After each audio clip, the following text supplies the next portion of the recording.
আসসালামু আলাইকুম বন্ধুরা। আজকে আমরা আলোচনা করব পেপ নামক এই সিরাপটি নিয়ে। পেপ সিরাপটি কী কী ক্ষেত্রে খাওয়া যেতে পারে এবং কী কী ক্ষেত্রে খাওয়া যেতে পারে না, এর পার্শ্ব প্রতিক্রিয়া এবং এর মূল্য নিয়ে আজকে বিস্তারিত আলোচনা করব। প্রথমে আমরা আলোচনা করব পেপ সিরাপটি কী কী সমস্যার ক্ষেত্রে খাওয়া যেতে পারে। যেসব শিশুদের খাবারের অরুচি রয়েছে তাদেরকে এই সিরাপটি দেওয়া যেতে পারে। এই সিরাপটি সেবনের ফলে খাওয়ার রুচি বেড়ে যায়। এই সিরাপটি জিঙ্কের ঘাটতি পূরণ করে। যেসব শিশুরা পুষ্টিহীনতায় ভুগছে এবং না খেতে খেতে রোগা হয়ে গেছে, তাদের সুস্থ স্বাভাবিক জীবনে ফিরিয়ে আনার জন্য আমরা পেপ সিরাপটি দিতে পারি।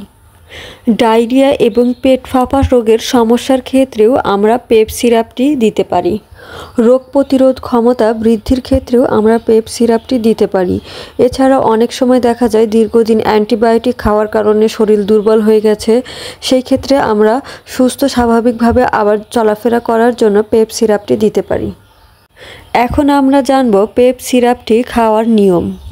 শিশুর বয়স যখন 3 মাস থেকে 6 বছরের মধ্যে থাকে তখন আমরা এই পেপ সিরাপটি হাফ চামচ থেকে 1 চামচ পর্যন্ত সেবন করাতে পারি।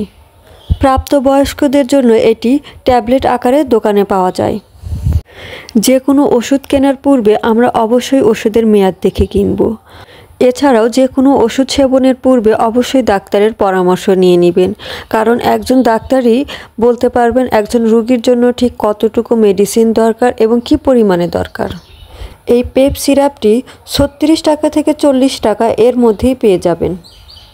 সবাই ভালো থাকবেন, সুস্থ থাকবেন। আজকের মতো এই পর্যন্তই। আল্লাহ হাফেজ।